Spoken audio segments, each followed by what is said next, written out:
រឿងនេះនិយាយអំពីយុវជនម្នាក់រស់នៅជាមួយការឈឺចាប់នៅក្នុងចិត្តអស់រយៈពេលជាច្រើនឆ្នាំបន្ទាប់ពីម្ដាយរបស់គាត់បានស្លាប់ក្នុងចិត្តរបស់គេមានមនុស្សតែម្នាក់ដែលគេជឿថាជាអ្នកបង្កឲ្យម្ដាយស្លាប់នោះគឺជាឪពុករបស់គេតែម្ដងការឈឺចាប់ដែលកប់ទុកយូរបែរក្លាយទៅជាកំហឹងនិងការសោកនៅពេលឪពុករបស់គេត្រឡប់មកផ្ទះវិញជាមួយនារីវ័យក្មេងម្នាក់ដែលគាត់ចង់រៀបការជាមួយជីវិតរបស់យុវជននេះក៏ចាប់ផ្ដើមផ្លាស់ប្ដូរហើយគេបានសម្រេចចិត្តសងសឹកដោយមិនខ្វល់ថាវានឹងធ្វើឲ្យគ្រួសារបែកបាក់យ៉ាងណាក៏ដោយ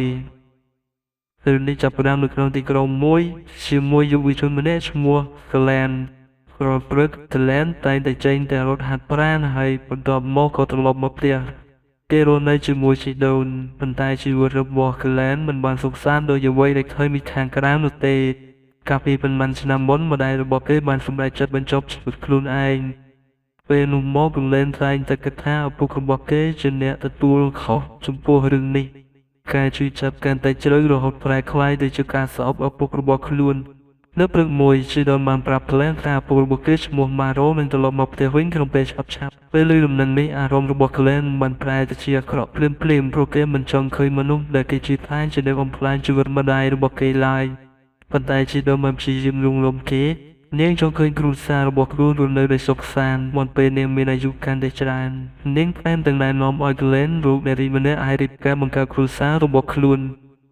យប់មួយបន្ទាប់ពី Glenn ត្រឡប់មកពីសាលាគេបានឮសំឡេងចម្លែកចេញពីបន្ទប់មួយដោយមានការសង្ស័យ Glenn ក៏ដើរទៅមើលហើយបើកទ្វារបន្តិច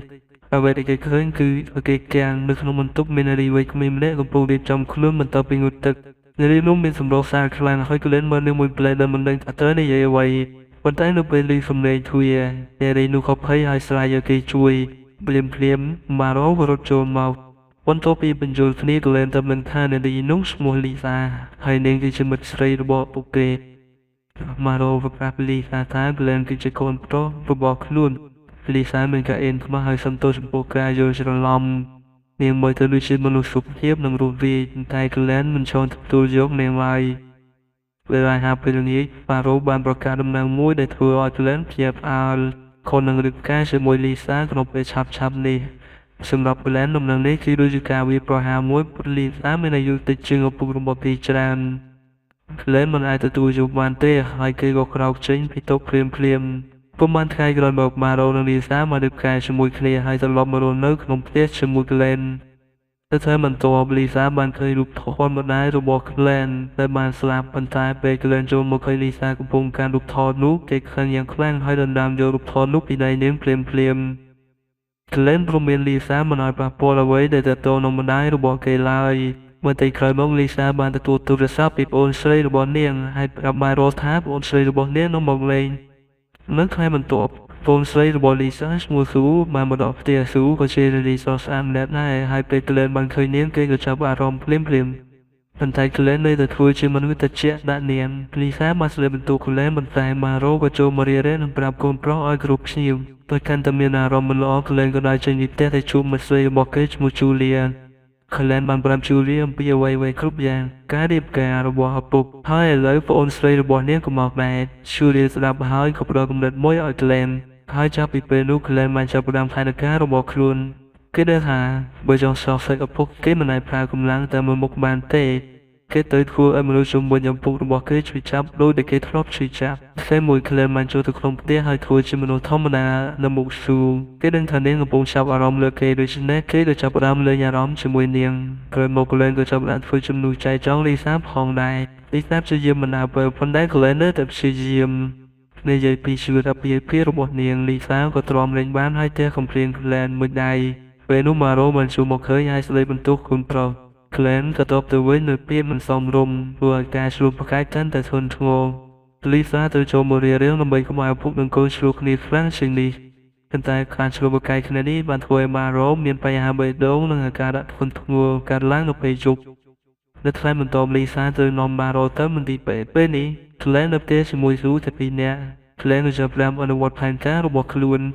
គេធ្វើជាមនុស្សរស់រាយជាមួយ Sue ហើយនៅពេលពួកគេចំណាយពេលវេលាជាមួយគ្នា Sue ចាប់ផ្ដើមមានអារម្មណ៍ចំពោះ Glenn កាន់តែខ្លាំងបន្តិចម្ដង Glenn ក៏ធ្វើឲ្យ Sue ជឿថាគេចាប់អារម្មណ៍លើនាងពិតប្រាកដបន្ទាប់បន្ទាប់ Maro ត្រឡប់មកពីមន្ទីរពេទ្យ ហើយគាត់ត្រូវប្រើរទេះរុញលីសាត្រូវទទួលយកបន្ទុកថែរក្សាប្តីរបស់នាងស្ទើរគ្រប់យ៉ាងនាងត្រូវជួយកូនញ៉ាំអាហាรงូតទឹកនិងធ្វើកិច្ចការប្រចាំជាច្រើនការថែទាំរក្សាមនុស្សឈឺម្នាក់ធ្វើឲ្យលីសាហត់នឿយយ៉ាងខ្លាំងយប់មួយក្លែនបានចូលទៅនិយាយជាមួយលីសាហើយសរសើរនាងថានាងមានភាពអត់ធ្មត់ខ្លាំងក្នុងការថែរក្សាឪពុករបស់គេជាលើកដំបូងលីសាចាប់ផ្ដើមគិតថាប្រហែលជាក្លែនមិនមែនជាមនុស្សអាក្រក់ដូចតែនាងគិតទេការស្លាប់របស់ម្ដាយធ្វើឲ្យគេខ្លាចជាមនុស្សមានលុបមោះក្នុងចិត្តគេព្យាយាមធ្វើឲ្យលីសាមានអារម្មណ៍ចំពោះគេហើយលីសាក៏ធ្លាក់ចូលក្នុងអន្ទាក់របស់ក្លែនទន្ទឹមនឹងនេះជូលៀក៏បង្ហាញឲ្យយើងដឹងថាផែនការរបស់នាងតាំងពីដើមមកគឺឲ្យក្លែនតាក់ទងទាំងប្អូនទាំងបងដើម្បីធ្វើឲ្យពួកគេជួយចាប់ហើយក្នុងពេលជាមួយគ្នាក៏ធ្វើឲ្យឪពុករបស់គេជួយចាប់ផងដែរមិនយូរប៉ុន្មានស៊ូក៏ចាប់ផ្ដើមសង្ស័យអំពីទំនាក់ទំនងរបស់ Glenn Juliet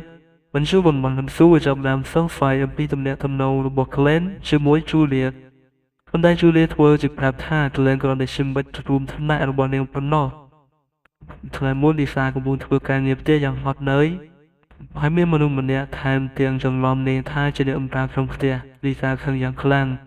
ប៉ុន្តែមុនពេលនាងអាចធ្វើអ្វីបាននាងក៏លឺម៉ារ៉ូហើយពីក្នុងផ្ទះពេលរត់ចូលទៅនាងឃើញម៉ារ៉ូដួលលើឥដ្ឋលីសាទៅពឹងប្រែងជួយគាត់ហើយបន្តធ្វើការងារផ្ទះទោះបីជានាងហត់នឿយខ្លាំង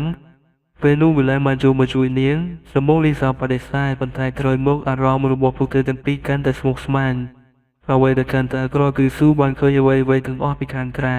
ក្រោយមកលីសាបានប្រាប់ក្លែនថានាងធុញទ្រាន់នឹងការទទួលខុសត្រូវគ្រប់យ៉ាងតែម្នាក់ឯងក្លែនក៏ជួយឱកាសប្រាប់ថាលីសាឲ្យចាក់